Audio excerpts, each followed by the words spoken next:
Hello and welcome to Low Budget Gaming and welcome to another first Descendant video. So I have another build guide, this time for the Last Dagger for stage 30 along with the build guide for Gley.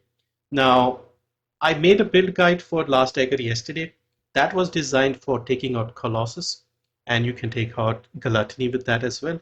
So this is a completely different build. In fact, this is a different gun altogether. I went and found 5 more copies of the Last Dagger yesterday, and I have made a different build with different cores, different rolls on the gun, quite a few different mods as well. Now, what we are trying to do here with Gley and the Last Dagger, you see I have no ammo in the magazine. With Gley's third ability, we can basically pull out ammo from thin air and just keep shooting.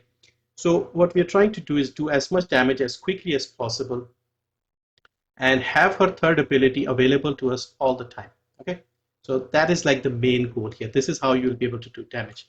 So as soon as this is empty, you start again. So your third should be available to you all the time. That is the purpose of the Gley build here. We are not using her skills as such. We are only using her third ability, which is a skill to be fair, but we're not doing skill damage as such. We are using the gun here, and we just keep shooting and shooting. And as soon as her third is empty, we start again. So we need the third to be available to us all the time. So in order to do that, we need to reduce the cooldown, increase the duration. Okay. So let's look at Gley first. So with Gley, we want her to have a lot of health. We want a lot of cooldown. We need a lot of duration and just a little bit survivability if we can. So I have put 2 HP mods here. Increased HP and Stim excellent. We don't worry about MP because again, Gley and MP is not really needed. You can see here, she doesn't even have an MP mod, so we don't worry about MP with Gley. She also doesn't have shields. So yeah, so HP. The Transcendent mod we are using is Predator Instinct. What it does is when you're in frenzied state, which is the first one, the firearm attack gradually increases. So that is beneficial. So these two for HP. Then we have MP conversion for cooldown. Again, we are losing max MP, but again, we don't care about MP. Nimble fingers for more cooldown. And these two focus on dimension, focus on non-attribute. These are again here just for cooldown. We don't need the skill power. We just need the cooldown. So 4 mods for cooldown, and then we have 2 mods for duration. So we have skill extension and maximize duration. And then I have HP collector, so that when you defeat an enemy, when you kill an enemy, you'll get a little bit of HP back. We need HP, so this is handy. I've also put in short focus, which gives us more firearm attack plus 15%, again at the expense of skill power, which we don't need. So this is basically the setup here. As for the external components on the reactor, you want skill cooldown and skill duration. Again, those are the 2 things we need. So any reactor will do. You don't have to have like a specific reactor for Gley, but cooldown and duration is what we need. Over here, we want as much HP and defense as we can. Again, we don't need shield, we don't need MP. So we have double roll HP. This is like a normal non-set React component. So I have 2 HP rolls on this one. Volcanic sensor has HP, so that's why I went with HP. Other things, again, we don't need. I mean, HP recovery is useful. You can use it, but it's not that important. Over here, Annihilation has HP, so again I went with HP. More defense would be nice. We don't really need MP recovery modifier. And then finally, we have HP on Annihilation sensor. Again, we don't need shield. We don't even need toxin resistance for stage 30. It could be useful in other stages. Now, you can use Slayer processor. This will give you a little more health. So at the moment, you see 27,260. If we put this, we get 28,155. You can do that if you want. The reason I'm using Annihilation is we get a tiny bit more HP with the 2 pieces of Annihilation. Not HP, we get duration. So plus 5.7%, which does not translate to a lot, about 0.3 seconds. So you can get more health if you want. 1000 HP versus 0.3 duration, you can choose which you prefer. So with all of this, we are getting 27,000 health, about 7,500 defense. And with the third ability, what we have here with all this is the cooldown is down to 7.5 seconds. and the duration is 9.6 seconds. So we'll have the third ability up all the time. In fact, we'll have more than 2 seconds extra to activate it, and this way you can keep firing non-stop with the third ability even if you have 0 ammo in your gun. Okay, so this is basically what we are trying to do here with the setup. Now for the gun, what we have is again very similar to the build yesterday. We are focusing on the normal firearm attack. We have uh, the critical hit damage, critical hit rate, and I've stuffed it full of chill elements because the gun doesn't come with chill. We have chill enhancement, chill priority, chill circulation.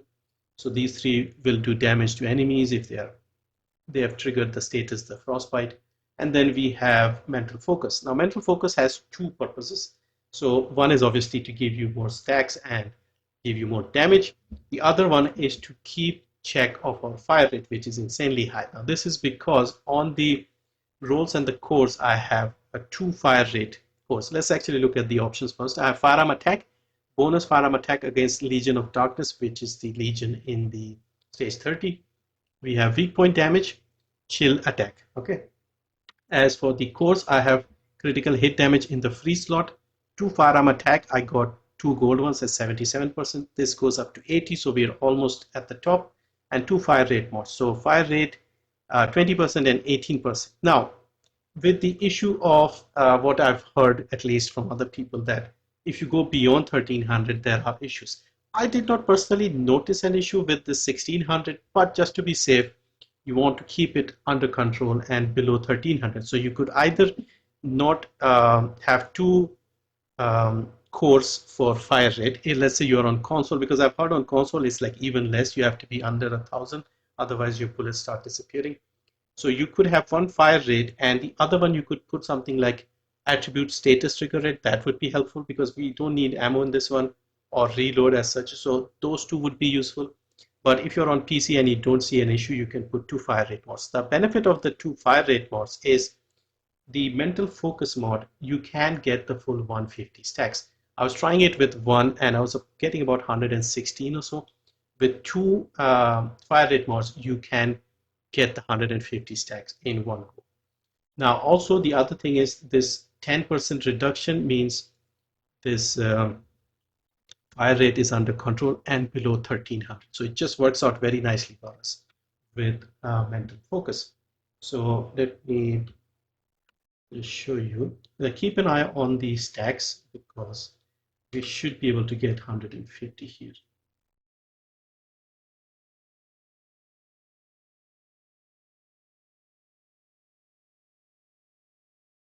Yeah, 150 stacks you can comfortably get.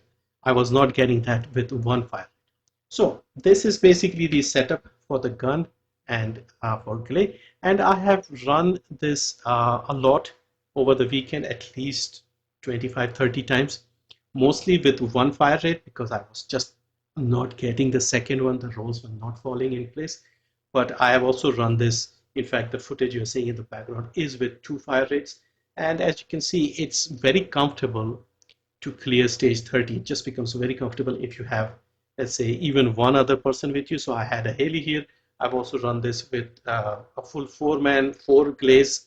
And I think the best time I got was 5 minutes something. But usually I was getting between 6 minutes something to 8 minutes something. That was like the general range. But I did not fail once in my 30 plus attempts, I would say. So yeah. Also, the good thing with public missions is people who have cleared 29 will be the ones doing 30. So that way, you won't have a random level 1 person there, dying constantly or something like that. So you get all people maxed out anyway, other Haleys, other Gleys. So yeah, so now you have an option. You can go with Gley and Last Dagger, or you can go with Haley and Albion Cavalry. I have the Albion Cavalry here with Gley as well in case we only have Gleys with Last Dagger. So you want a little bit of crowd control, so you can do it with the Albion Cavalry.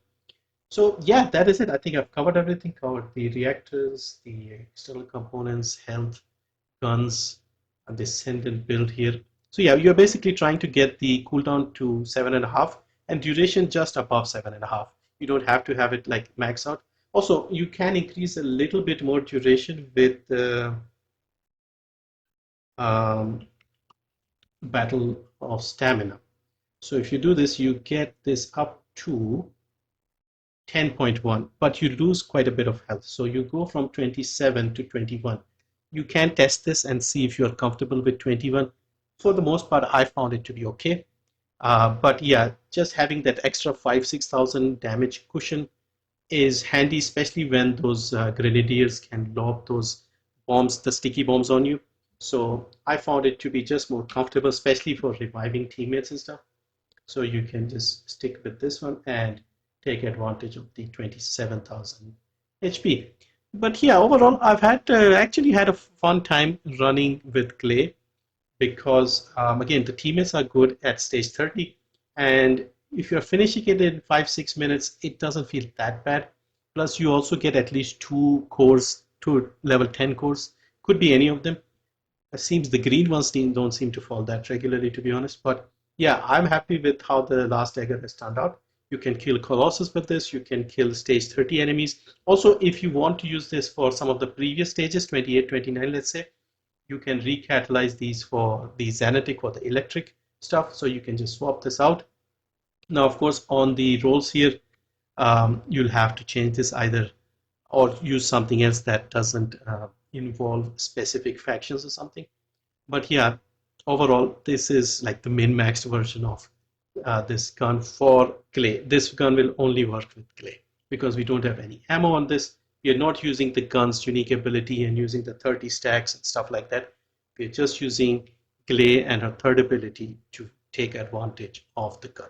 But anyway, enough rambling. Hopefully this was useful. Thank you for watching. Let me know what you think.